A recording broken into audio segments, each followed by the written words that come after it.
Salut, c'est Max, bienvenue sur la chaîne. Alors aujourd'hui, je voulais te faire une vidéo très importante sur les dividendes. C'est une notion qui est très mal comprise des investisseurs et pourtant elle est très importante. Alors je te le répète, le dividende te fait perdre de l'argent. Donc oui, je ne vais pas te le cacher, moi le premier, je suis toujours content quand je déverrouille mon téléphone et que je vois que mon courtier m'a envoyé une notification pour m'indiquer que telle entreprise m'avait versé tant d'euros de dividendes, ça fait toujours plaisir. On a cette sensation de percevoir un salaire et donc petit à petit, on va pouvoir atteindre notre liberté financière. Cependant, ce n'est pas la façon la plus optimisée pour faire croître ton patrimoine. Et donc du coup, je vais te l'expliquer au travers d'un exemple. Alors, on va prendre ici le cas de deux entreprises complètement identiques. On va dire ici Twix A, Twix gauche. Donc elles réalisent exactement le même produit et le vendent de la même façon. Vu que ces entreprises sont identiques, et à ce jour, le prix de l'action est de 100 euros chacune. Elles réalisent 5 euros de free cash flow, on va dire, chaque année. Par contre, la seule différence qu'il y a entre ces deux entreprises, c'est que la première a décidé de reverser l'intégralité de son free cash flow sous forme de dividende à ses actionnaires, tandis que l'entreprise B a décidé de conserver en fait ce free cash flow et de le rajouter en fait à ses comptes en banque. Et pour l'instant, on part du principe qu'il n'y a aucune croissance du free cash flow. Donc qu'est-ce qui va se passer? À la première année, bon, le prix de chaque action est de 100 euros, ok. Le free cash flow, lui, est de 5 euros. Il le sera donc tout au long des 10 années, vu que de toute façon, il n'y a aucune croissance, qu'on avait dit. Au niveau du dividende brut, bon, là, l'entreprise A, elle verse un dividende brut de 5 euros. Et pour l'instant, ça correspond à un dividende net de 5 euros. Donc, elle ne conserve rien, aucun bénéfice, tandis que l'entreprise B ne verse pas de dividende et elle conserve son bénéfice. Voici ce qui va se passer. Au bout de la seconde année, vu que l'entreprise a versé l'intégralité de son dividende, l'action de cette dernière est censée rester identique. Donc, elle va conserver ses 100 euros jusqu'à sa 10e année. Tandis que l'entreprise B, vu qu'elle ne verse pas de dividendes et qu'elle les rajoute sur son bilan comptable, sur ses comptes en banque, dans ce cas-là, chaque année, en fait, la valorisation de votre action va augmenter.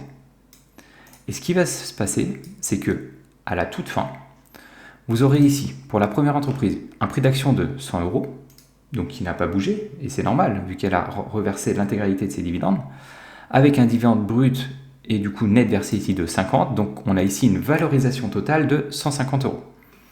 Et pour la seconde entreprise, on a ici le prix de l'action qui sera de 150 euros, et vu qu'elle n'a pas versé de dividende, sa valorisation totale est de 150 euros. Donc là, vous vous dites, que je touche des dividendes ou non, ça ne va rien changer. Dans tous les cas, ma valorisation sera identique. Ça, oui, mais uniquement si vous décidez de conserver ces deux actions sur un PEA, un plan d'épargne en action. Pourquoi? Parce que tout simplement, pendant que vous êtes au sein de votre PEA, les dividendes ne sont pas imposés. Et c'est là où les investisseurs se trompent, c'est qu'ils ne prennent jamais en compte en fait le poids de l'impôt. Donc je te l'avais mis là pour pas trop que tu le vois. Hop. Et maintenant, on va parler ici du coup de l'imposition. Et c'est là où tu vas voir que toute la différence va jouer. L'imposition, elle va varier en France, en fonction de si vous décidez d'opter pour le barème progressif de l'impôt sur le revenu. Donc, pour rappel, c'est celui-ci, avec les différentes tranches. Mais nous, dans notre cas, on va partir du principe qu'on va opter, comme font la plupart des investisseurs, pour le PFU, donc le prélèvement forfaitaire unique, qui est ici de 30%. Et du coup, regardez ce qui va se passer. Pour l'entreprise B, il n'y aura aucune différence, vu que de toute façon, aucun dividende n'est versé. Cependant, maintenant pour l'entreprise A, le dividende net n'est plus égal au dividende brut. Et donc, comme vous allez le voir à la toute fin, le prix de l'action reste toujours de 100 euros, le dividende brut, 50 euros. Cependant, avec ces 30% d'imposition récupérés à chaque versement de dividende, le dividende net n'est plus que de 135 euros. C'est-à-dire qu'à l'issue de vos 10 années, vous avez une valorisation totale qui est toujours de 150 euros pour votre entreprise qui n'a versé aucun dividende, Tandis que la valorisation de l'entreprise qui a versé des dividendes n'est plus que de 135 euros. Et c'est là où vous vous dites, ah ouais, et ben au final, les dividendes, c'est plus si terrible que ça. Et je vais te montrer à quel point, donc là j'ai fait uniquement sur 10 années. Si je vous l'avais fait sur 20, 30 ou 40 ans, la différence serait encore plus énorme. Mais regardez aussi la différence si vous augmentez en fait la croissance du free cash flow. Si par exemple on estime que allez, l'entreprise elle est super compétente, elle va accroître son free cash flow de 100% tous les ans. Et bien regardez la différence qu'il y aurait au bout de 10 ans. D'un côté vous auriez une valorisation totale de 700 euros on va dire, tandis que l'autre on serait à plus de 5000 euros.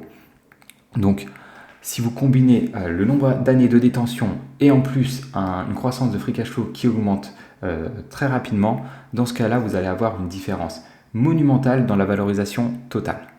Maintenant, est-ce que ça veut dire que toi, en tant qu'investisseur, il ne faut absolument plus que tu achètes des entreprises qui versent des dividendes? Alors ça, non. Ça dépend vraiment de chacun. Si par exemple, ton but, toi, c'est, on va dire, tu as pas mal d'argent de côté et tu aimerais vivre en fait de cet argent au travers de dividendes, dans ce cas-là, ça reste plutôt pas mal. Cependant, si tu es relativement jeune et que ton but, c'est vraiment de faire croître ton patrimoine le plus possible, eh bien, le versement du dividende va complètement niquer ton rendement. Donc voilà, c'était Maxime. J'espère que tu as apprécié cette vidéo et que tu y vois du coup un peu plus clair avec les dividendes. On se retrouve dans une prochaine vidéo. Ciao!